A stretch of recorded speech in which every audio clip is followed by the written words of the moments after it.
ને મિત્રો મજામાં.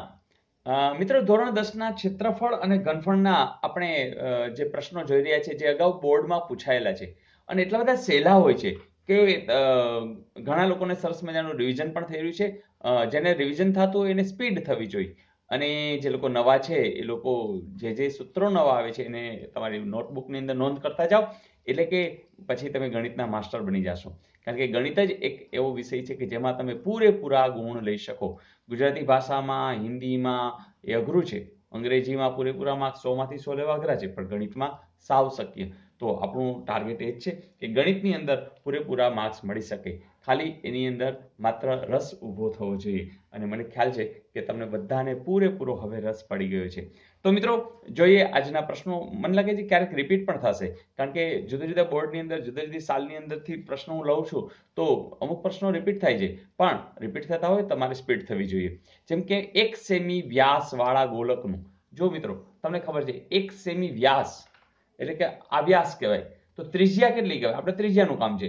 જો આ 1 હોય તો આ 1/2 થઈ જશે, બરાબર? તો 1/2 સેમી તમને ત્રિજ્યા આપી છે ઇનડાયરેક્ટલી, ભલે વ્યાસ છે કીધું છે. તો એવા ગોલકનું ઘનફળ, હવે આખું ઘનફળ એટલે એ ગોળાની અંદર કેટલા ભાગની અંદર એનું અવકાશમાં કેટલી જગ્યા રોકે છે, અથવા તો એ લોખંડનો ગોળો હોય તો લોખંડ કેટલું છે એવો ભાવ છે ઘનફળની અંદર. તો ક્ષેત્રફળ તો ઉપરની સપાટીની વાત આવે તો એનું માપ. આ છે ઘનફળ છે. તેનું સૂત્ર તમે જાણો છો શું છે? V બરાબર 4/3 પાઈ આર ઘન. મિત્રો અહીંયા પાઈ બધે આપેલ છે એટલે પાઈને આપણે એમને રહેવા દેશું. તો આર ઘન એટલે શું છે? જવાબ આપણે મૂકી જ દઈ 1/2 ગુણ્યા 1/2 ગુણ્યા 1/2, બરાબર? આર ઘન એટલે 3 વાર એનો ગુણાકાર. આર કેટલા છે? 1/2 સેમી. જોજો 2 દુ 4, પાછા 2 ઉડી ગયા, તો વધ્યું શું? ઉપર કોઈ ન વધ્યું, એકડો એટલે 1 બરાબર, અને 3 દુ 6, બરાબર, અને પાઈ તો છે જ, તો 1/6 પાઈ એવું કહે છે આર્ય. તો આ છે ને સહેલું. જોઈએ નેક્સ્ટ. મિત્રો આ પ્રશ્ન પણ બહુ મસ્ત પૂછાયેલો કે આપેલ બંધ નળાકારમાં મોટામાં મોટી ખાલી જગ્યા લંબાઈની લાકડી મૂકી શકાય. મિત્રો કેવી વાત છે ખબર છે કે તમને નળાકાર આપ્યો હોય, બરાબર, અને આવો બંધ નળાકાર હોય અને અંદર કઈ લાકડી મૂકી હોય તો તરત કહેશો કે સર અહીં 12 જે એકમ છે એટલી લાકડી મૂકી શકાય. તો મિત્રો તમને ખબર છે કે જો તમે આમ ક્રોસમાં મૂકો તો એ વધુમાં વધુ લંબાઈ હે ને મળી શકે. એટલે સ્વાભાવિક છે કે તમે આમ લાકડી મૂકો અને એના કરતા અહીંથી આમ ક્રોસમાં મૂકો, હે ને, અહીંથી અહીં સુધી, તો એ મોટામાં મોટી લાકડી હોય અને એ આપણે શોધવી છે. તો મિત્રો કેવી વાત થઈ, આ તો 5 છે, આ 12 છે, તમને આપી જ છે. જો આ 5 છે ને આ 12 છે, તો હવે તમે કહી દો સર આ તો કાટકોણ ત્રિકોણની વાત થઈ, રાઈટ?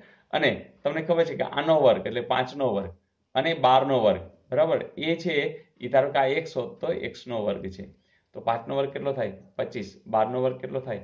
144. એટલે કેટલા થયા? 169. એટલે કે એનું વર્ગમૂળ જો તમે કાઢો તો જવાબ કેટલો આવી જશે? 13. તો એવું આપ્યું છે, જરૂર આપ્યું છે ને સર? મિત્રો બીજું પણ મેં તમને કીધું તો યાદ છે કે આ ત્રિપુટી કહેવાય, અને ત્રિપુટીની અંદર તમને ખબર છે કે આનો વર્ગ એટલે કે 25 એ આની સાથે કેટલા કરી તો 25 આવે, તો 12 + 13 એવું પણ છે. તો એની ત્રિપુટી વિશેની સરસ મજાની વાત કરી છે, તમને પ્લેલિસ્ટના વિડીયોમાંથી જોવા મળશે. તો હું તો એવું ઈચ્છું કે પ્લેલિસ્ટના તમામ વિડીયો, જો તમારે ગણિતના માસ્ટર થવું હોય ને, પ્લેલિસ્ટના તમામ વિડીયો જોઈ નાખો, કંઈ રાહ ન જુઓ ક્યાં છે એ શોધવું એવું કરવા કરતાં જોવા માંડો, અને તમે નીચે લાઇકનું બટન કરી નાખો ને એટલે તમને ખબર પડે કે બીજી વાર એ વિડીયો જોયો છે કે કેમ. પ્લેલિસ્ટમાં અમુક ખબર છે કે મેથ્સ અને રિઝનિંગ સાથે પણ આપેલા છે અને જુદા જુદા પણ આપેલા છે, પણ તમે લાઇકનું બટન કરેલું હશે તો દરેક જગ્યાએ તમને દેખાશે કે એ તમે અગાઉ ગણેલો છે કે કેમ. પણ મિત્રો માસ્ટર બનવું હોય, ઘણા લોકો સન્ડે આવી જાય ને એટલે બસ જોવા માંડે છે બધા વિડીયો. તો તમારી ઈચ્છા, જ્યારે પણ ટાઈમ મળે જોયા જ કરો તો થશે એવું, તમારો સમય બચશે અને માસ્ટર બની જશો. જોઈએ નેક્સ્ટ. મિત્રો બોર્ડમાં આ પણ પૂછાયેલું 10મા ધોરણની અંદર જ કે ભાઈ આ એક ઘડિયાળ છે ને એની આકૃતિ પ્રમાણે તમારે થીટા શોધવાનો છે. તમે કહેશો કે સર આ તો બહુ સહેલું. શું કામ? કે તમને ખબર છે અહીંથી અહીં સુધી હોય તો 90 થાય કે ન થાય? બરાબર, એટલે કે અહીંયા 1 2, બરાબર, તો આ 90 છે ટોટલ, આટલું અહીંથી સુધીનું 90 છે. તો આ 30 હોય કે નહીં? તો હજી આગળ કદાચ 4 આગળ જાય તો પણ 30 હોય કે નહીં? તો 4 તેરીને 12, 120 અંશ છે, એવું જરૂર છે. મિત્રો છે ને સહેલું. તો તમે વિચાર કરો કે તમામ ગુજરાતીઓનું ગણિત જોરદાર હોય, એનું એપ્લિકેશન તો બધાને આવડે જ છે ને. ગુજરાતના દરેક લોકોના બ્લડની અંદર બિઝનેસ છે, અને બિઝનેસનું ગણિત ફૂલ ફાવે છે. પણ જો આ પણ ગણિત ફાવી જાય તો દુનિયાના કોઈ પણ છેડે આપણા ગુજરાતી ડંકો વગાડે છે, પણ પછી તો કોઈની તાકાત નથી કે કોઈ રોકી શકે. તો મિત્રો, જે લોકો ગવર્મેન્ટ જોબની તૈયારી કરે છે એ લોકો માટે બહુ સારા ચાન્સ સેન્ટ્રલ ગવર્મેન્ટમાં પણ છે. તમને ખ્યાલ છે સ્ટાફ સિલેક્શનની હમણાં જ એના ફોર્મ ભરાશે. તો staff selection, railway, post, income tax office, આ બધા જે છે ડિપાર્ટમેન્ટ એને સ્ટાફ સિલેક્શન થ્રુ તમે જઈ શકો છો. તો યુપીએસસી પણ નો ડાઉટ યુપીએસસી પણ જબરજસ્ત વાત છે. અને મિત્રો, મેથ્સ રીઝનિંગને આપણે બાકાત કરી શકીએ એમ નથી. અને એટલે જ પછી તો ખાલી ભાષાની વાત છે, તો એમાં તો 20-25 શબ્દો તમને આવડી જાય હિન્દી અથવા અંગ્રેજીના, પતી ગયું. અને ગણિતમાં બીજું કંઈ ખાસ હોય નહીં. એને અહીંયા ખૂણો કીધો છે, તે લોકો એંગલ શબ્દ વાપર્યો છે. ઘડિયાળ હશે તો એને વોચ કહે છે, એ રીતે તો કંઈ છે નહીં. આકૃતિ હોય તો ફિગર શબ્દ હશે. તો બીજું કે એવા તો 25, 30, 50 શબ્દો પાકા કરી લેવાના. એટલે અંગ્રેજીના પેપરને પણ તમે આનંદથી માણી શકશો, કરી શકશો. અને એની પ્રેક્ટિસ કરશું આપણે. પણ પહેલા અત્યારે ગણિતની અંદર આપણે માસ્ટર બની જઈએ, અને પછી ખાલી ભાષા ઉપરની જ વાત છે, એ તો બહુ સહજ છે અને એ કરી લેશું. અને શક્ય હશે તો હું એવા વિડીયો પણ સ્ટાર્ટ કરીશ કે જેથી કરીને સાથે સાથે એ પણ જોશો તો તમને વાંધો નહીં આવે. Is it okay?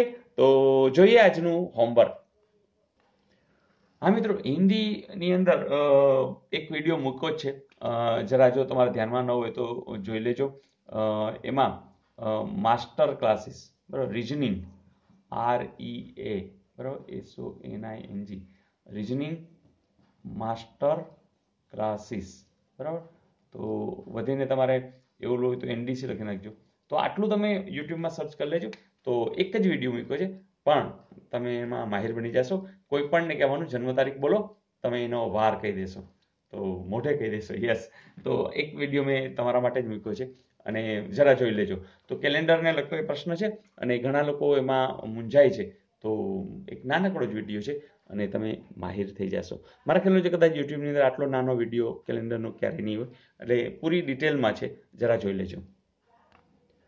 મિત્રો, હોમવર્કમાં આવો પ્રશ્ન બોર્ડમાં પણ પૂછાયેલો, તમને પણ પૂછું છું કે લઘુ ચાપ AB ની લંબાઈ વર્તુળના પરિઘ કરતા ચોથા ભાગની છે, તો લઘુ AB એ વર્તુળના કેન્દ્ર આગળ આંતરેલા ખૂણાનું માપ ખાલી જગ્યા થાય.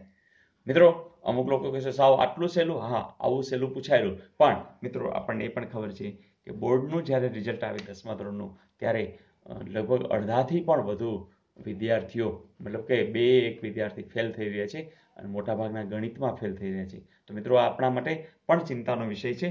અન્ય લોકો પણ ખૂબ આના ઉપર કામ કરી રહ્યા છે, આપણે પણ કરવું જોઈએ. અને એટલે જ આ પ્રયાસ છે કે 10મા ધોરણના વિદ્યાર્થીઓ, તમે 5 જણાને 6 જણાને કહેશો, એમાં બીજા 3 જણા તો એવા છે કે જે ગભરાયેલા છે, તો એ પણ પાસ થઈ જશે. તો મિત્રો, કહેવાની વાત આ છે કે આ કામને જાજુ વધુ ને વધુ સ્પ્રેડ કરવાનું છે માર્ચ મહિના સુધી. તો મિત્રો, આ કામ તમારે જ કરવાનું છે. કારણ કે તમે જ્યાં પણ હો, જે ગામની અંદર હો, ત્યાં જરૂરથી 10મા ધોરણના વિદ્યાર્થી ગોતી લ્યો, એને જઈ અને આખા એનો કંઈ લાવો મોબાઈલની અંદર કેવી રીતે જોવું, ખાસ કરીને પ્લેલિસ્ટમાં STD10 ખાસ યાદ રખાવજો કે એને પ્લેલિસ્ટની અંદર STD10ના જે વિડીયો છે એ ખાસ બતાવજો. એને કહેજો ગણિત છે, ગુજરાતી છે, સમાજ વિદ્યા છે, ઘણું બધું છે, તો ખાસ જોઈએ. તો મિત્રો, એ લોકો વાંચતા વાંચતા કંટાળો આવતો જ હોય છે, અને એ કંટાળો દૂર થશે. અને ધારો કે બધા વિડીયો જોઈ જશે, તો મને લાગે છે કે એને ખૂબ ફાયદો થશે. જોઈએ ગઈકાલનું હોમવર્ક. પ્રશ્ન આવો પૂછેલો હતો કે આડત્રિજ્યાવાળા વર્તુળમાં ચાપે કેન્દ્ર આગળ થીટા માપનો ખૂણો આંતર્યો હોય તો તે ચાપની લંબાઈ L ખાલી જગ્યા થાય. મિત્રો, વાત કેવી છે કે ઘણી વખત સૂત્ર યાદ ન રહેતા હોય તો સૂત્ર આપણે બનાવી લેવાના ત્યારે ને ત્યારે. તમને ખબર છે, ધારો કે ચાપ છે આટલી જ છે, બરાબર, આટલી L આ શોધવાની છે. પણ મિત્રો, તમને એ પણ ખબર છે કે આખો ભાગ ધારો કે આમ વિચાર લઈએ તો એને તો તમે પરિઘ બોલો છો ને, પરિઘ. અને પરિઘનું સૂત્ર પણ તમે જાણો છો, શું છે? 2πr. હા કે ના? તો 2πr તમે જાણો છો. ઓકે, તો આ થીટા છે, એ થીટા ધારો કે કલ્પના કરો ને, અહીંથી અહીં સુધીનો થીટા છે, એટલે કે અહીંથી અહીં સુધીનો, એટલે આખો પરિઘ છે. અને થીટા પણ અહીંથી અહીં સુધીનો, અહીંથી અહીં સુધી, એટલે 90, 90, 90, 90, એટલે 360. તો બસ 360 વડે ભાગી નાખો. જેવડો થીટા, જેમ મોટો થીટા, એમ એની લંબાઈ પણ મોટી. પરિઘ પણ મોટો એટલે કે ચાપ પણ મોટી, તો પતી ગયું મિત્રો. હવે તમને યાદ જ હતું 2πr, તમે ખબર છે કે આ 360 છે, 360 વડે ભાગો છો, તમે ઓટોમેટિક સૂત્ર બનાવી શકશો કે આ 2 × 2 180 એટલે કે πr છેદમાં 180 એવું સૂત્ર છે. તો આ રહ્યું છે ને πr. હા યસ, થીટા ગુણવું પડશે કારણ કે થીટા તો આપણે લેવો પડશે ને, કેટલો થીટા એને જેવડો થીટા એ પ્રમાણે, એટલે πr થીટા છેદમાં 180. તો આટલું સહેલું. અને એ જ રીતે મેં તમને કીધું હતું કે લઘુવૃત્તાંશમાં એ જ કરવાનું કે તમને ખબર છે πr², હે ને, આખું વર્તુળ હોય તો એનું ક્ષેત્રફળ શું છે πr², તો એની સાથે થીટા ગુણી નાખો અને ભાગી નાખો 360 વડે. તો જુઓ જે આવું સૂત્ર હતું ને કે લઘુવૃત્તાંશ એટલે કે અહીંથી સુધીનું હોય, ધારો કે આ પ્રકારનું હોય, એનો થીટા આટલો હોય તો આ વર્તુળનો એક ટુકડો જ છે, બરાબર ને, આવી રીતના વર્તુળ હોય તો એનો એક ટુકડો જ છે, અને આને લઘુવૃત્તાંશ કહીએ છીએ. તો એનું સૂત્ર શું, લઘુવૃત્તાંશના ક્ષેત્રફળનું, તો πr² થીટા છેદમાં 360. તો જે જાણી છે એનો ઉપયોગ અને એનું લિંકઅપ, આવી બે વસ્તુ કરશો, કોઈ પણ સમ તમારા માટે અઘરો રહેવાનો નથી. તો મજા આવી દોસ્તો, ધેટ્સ ગુડ. તમારા બધાની કોમેન્ટ્સ મળી રહી છે અને હવે કેટલાક લોકો અત્યાર સુધી જુએ છે ઘણા સમયથી વિડીયો પણ કોમેન્ટ્સ નહોતા લખતા, એ લોકો પણ જોડાણા છે. હા, જરૂરથી તમે પહેલી વખત કોમેન્ટ્સ લખતા હોય તો લખજો, મને પણ ખ્યાલ આવશે કે કેટલા લોકો ઘણા સમયથી, કેટલા સમયથી વિડીયો જુઓ છો, કેવી મજા આવી રહી છે એ ખાસ, અને કેટલા મિત્રોને તમે શેર કરી રહ્યા છો. આ ત્રણ વસ્તુ ખાસ કે જેથી કરીને મને પણ ખ્યાલ આવે કે ક્યાં ક્યાંથી કોણ કોણ આપણી સાથે જોડાયેલા છે. તો મિત્રો, મજા કરતા રહીએ, મજા કરાવતા રહીએ. આવતીકાલે નવી તૈયારી સાથે મિલતે હૈ બ્રેક કે બાદ. આવજો.